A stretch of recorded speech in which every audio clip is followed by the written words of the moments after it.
Graça e paz do Senhor Jesus. Na mensagem de ontem, eu esqueci de colocar essa música. Eu gosto de pregar não, ensinar, né? Porque eu não prego, eu só ensino. E eu esqueço de pôr essa música. Mas ontem nós estávamos falando daquela mulher que impressionou Jesus com a sua fé.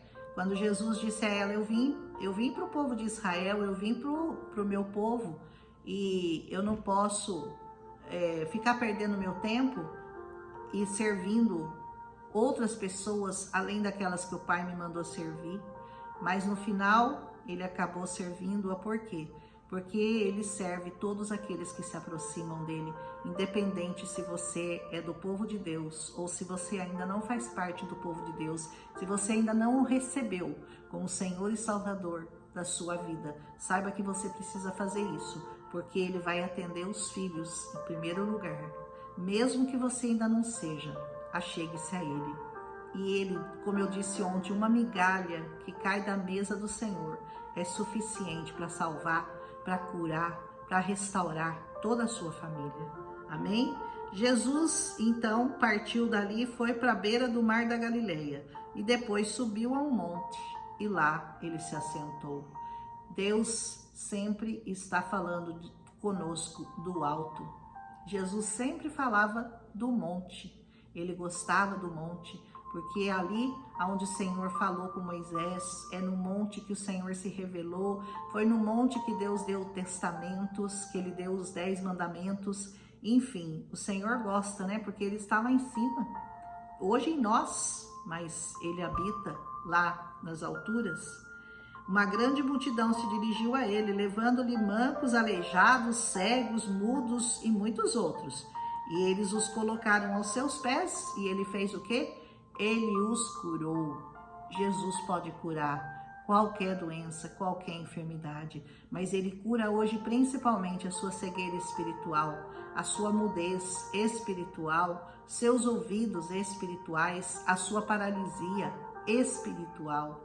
Quando ele cura isso, ele fez um milagre em você maior do que tudo que você possa pedir ou desejar, porque os milagres que ele faz no seu corpo são transitórios, passageiros. De alguma forma você vai acabar morrendo, mas os milagres que ele fizer na sua alma são eternos e esses realmente importam. Amém?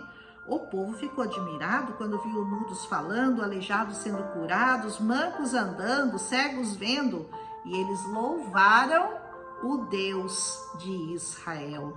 Verdadeiramente, aquele povo reconheceu que aquele era realmente o grande Deus de Israel. Você já reconheceu que Jesus é o grande Deus de Israel?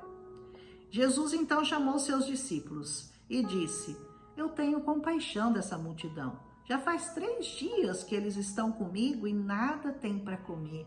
Sabe aquela coisa de deixaram tudo? Deixaram todas as coisas desse mundo para seguir a Jesus, estavam ali passando fome para poder ouvir as palavras do Senhor. E você? Que sacrifício você tem feito para ir ouvir o Senhor? Você tem deixado as coisas desse mundo, você tem relegado as coisas desse mundo a um segundo plano para poder ouvir as palavras do Senhor? Nada é mais importante do que você estar aos pés do Senhor ouvindo as palavras dele. Como Marta e Maria, né? Que Marta escolheu a boa parte, ela ficou ouvindo ao Senhor, ela ficou aos pés do Senhor. Você tem que deixar as coisas. Hoje eu não posso ir à igreja porque eu tenho que ir não sei na onde. Não sei, você sempre tem um motivo, né? A minha filha às vezes fala para mim: mãe, que tanto você vai na igreja? Porque me dá prazer.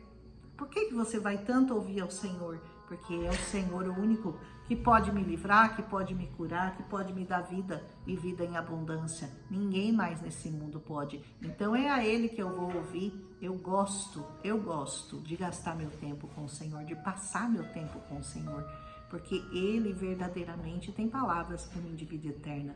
Você não tem, o Senhor tem. Amém? Os discípulos então perguntaram: onde nós poderíamos encontrar neste lugar deserto um pão suficiente para alimentar tanta gente? Quantos pães você tem? O Senhor perguntou. 7, ele respondeu. E alguns peixinhos. Aqui a gente não sabe quantos, né? Eram alguns peixinhos. Ele então ordenou à multidão que se assentasse no chão. assente-se e aguarde, porque o peixinho vai chegar, o pão vai chegar na sua mão. Se você estiver na presença de Jesus, se você tiver deixado tudo para ouvir a palavra dele, o pão vai chegar até você e o peixe também. Depois de tomar os 7 pães e os peixes e dar graças ao Senhor, ele partiu e entregou aos seus discípulos, e os discípulos à multidão. Até hoje, né?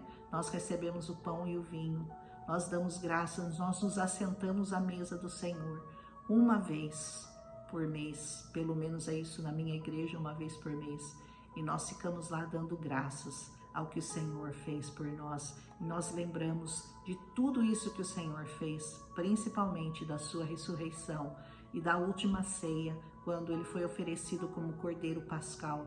Até hoje nós nos assentamos à mesa e recebemos o pão e recebemos o vinho em memória do Senhor. Todos comeram até se fartar. Coma desse pão, esse pão da vida aqui, até você ficar farto, até você ficar satisfeito. E ajuntaram ainda a segunda vez que o Senhor está multiplicando pães e peixes. Ajuntaram 7 cestos cheios dos pedaços que sobraram. Da última vez eu creio que foram 12 cestos, aqui foram 7. E os que comeram foram 4.000 homens, sem contar as mulheres e as crianças. Jesus tem alimento suficiente para todos nós, para todos que se achegam a Ele. 4.000, 5.000, 10.000, 15.000, não importa, milhões. São multidões e multidões que vão atrás do Senhor e têm a sua sede saciada e a sua fome também saciada. E havendo despedido a multidão, Jesus entrou no barco e foi para a região de Magadã. Amém? Mais um milagre aqui do Senhor Jesus, e em cada um deles ele vai nos ensinando alguma coisa nova. Aleluia! Amanhã nós continuamos com Mateus capítulo 16. Não esquece de deixar seu like, não esquece de deixar um comentário, um amém, já é suficiente. E se você achar que essa palavra te edificou de alguma forma, compartilhe com mais pessoas. Amém? Um abraço, até amanhã.